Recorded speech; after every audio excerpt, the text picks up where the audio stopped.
In the literary texts, I will choose a series of haiku in North America, South America, Asia, and Europe.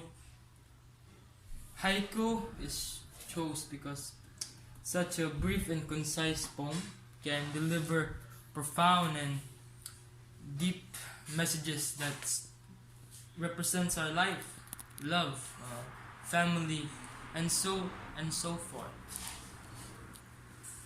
An haiku is a poem that consists of 3 lines that follows a 5-7-5 structure. In Western style, 3-5-3 structure is found more popular. For haiku started in Japan in the late 1400s, where Japanese scholars and Buddhist monks used this so that to train their mind and to deliver messages of their own to the masses. I'll first start with Asia, with Matsuo Bancho's Old Pan. I choose Old Pan for I found it rather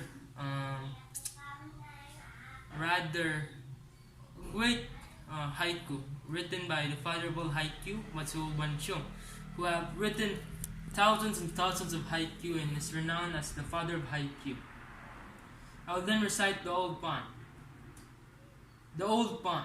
A frog leaps in the sound of water. In this haiku, the pan is a metaphor for the subconscious mind. Then, the frog is a metaphor for external stimulus. And the sound of water is onomatopoeia, which depicts a natural sound of water splashing. We'll first contextualize this haiku, where the pond is rather located in a tranquil and distilled place, or there's no other sound. The pond is rather old. Then the frog leaps in. The frog is in Asia, specifically is referred for the time of monsoon season, but rather leaps in, rather symbolizing that the frog wants to rest. The frog is the external stimulus that arrived, and the old pan is personified as a sage. In this, the sound of water is clear, it's distilled. Rather, there's dissonance, but there's harmony instilled. The main root of this haiku is that to remain calm in situations that are rather dire or unstable. We'll then move on to Africa, where we will analyze Sonia Sanchez Casted.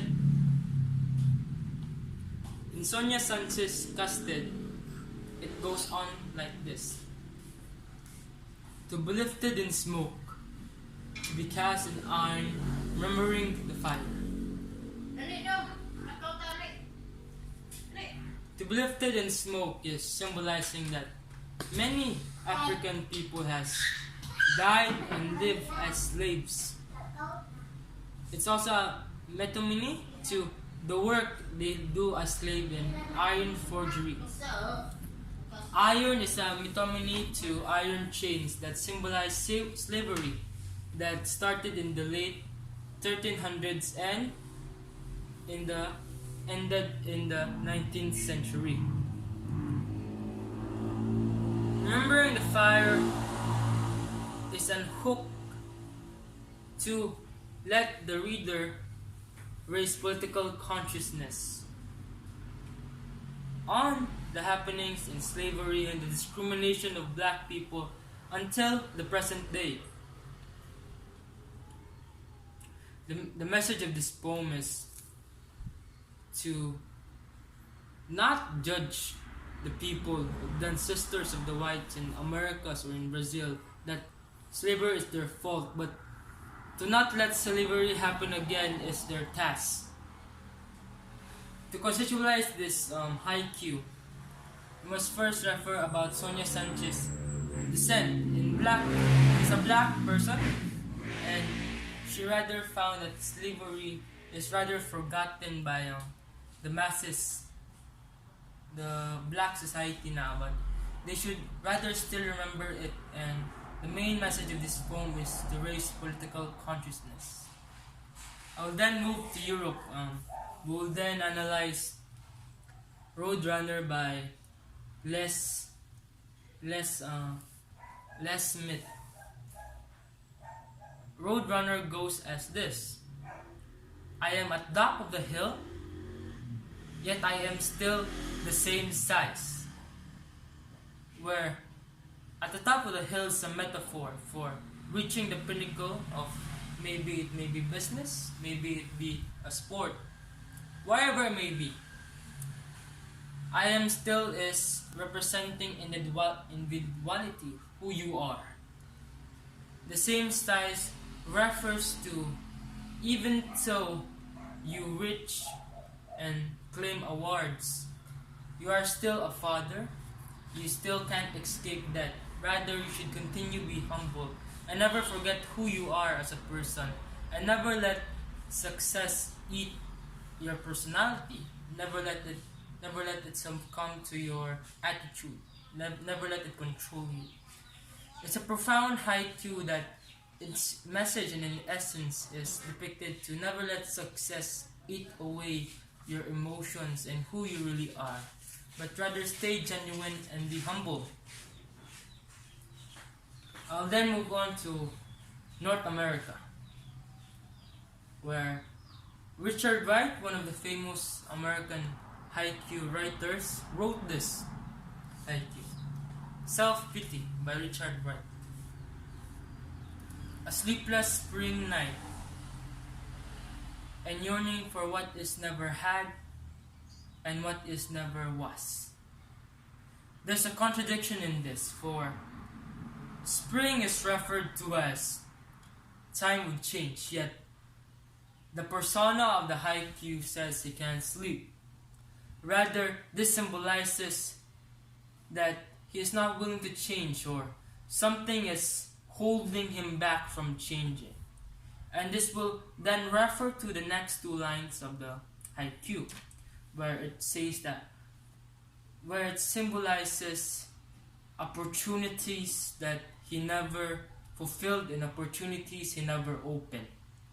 So in this haiku, it refers to him, the persona, being stuck and dwelling in the past mistakes, past regrets, and him not being able to change to what is new. Rather, it represents dullness than rather dynamic emotion and success. It represents self-pity, the title. The main message of this poem is people can sometimes let down. They can make mistake, but rather always have self-pity and never let mistakes and regrets decide who you are. Rather, you let yourself define yourself. Don't let regrets and mistakes define you. Rather, you define yourself. Then lastly, I will move to South America with Sanchez Gomez Stars. I'll then recite now. To enter heaven, you must first enter hell's gate. Then scar wings shall fly. The message of this haiku is rather dubious, but let me first cite the literary devices. Heaven is a metaphor for reaching success. Reaching success. May it be in business, may it be in politics. You reach success. How can you enter success? Then it will continue to the next line. You must enter Hell's Gate. Hell's Gate is the suffering, the time that you have lost with your family, the time that you have lost with your friends, the work that you put in. That's Hell's Gate. That's a metaphor about it. It's the sacrifice you made so that you can enter heaven. Once you made your sacrifice, You will then have scarred wings, and that will be your ticket to heaven, which means that your hard work and sacrifices will let you have scarred wings. That is your skills, that is your effect of the work, and then you will enter heaven. It's rather powerful. The message is to let you, if you want to succeed, you need to sacrifice something. May it be your time, may it be work, or maybe even relationships. Sancho Gomez stuck this to his heart, for in South America poverty is ridden, and that in this environment you need to be hungry to succeed, and you need to sacrifice. It contextualized with this environment where it's a dog eats dog's world, where you need to sacrifice to succeed, especially in Latin America.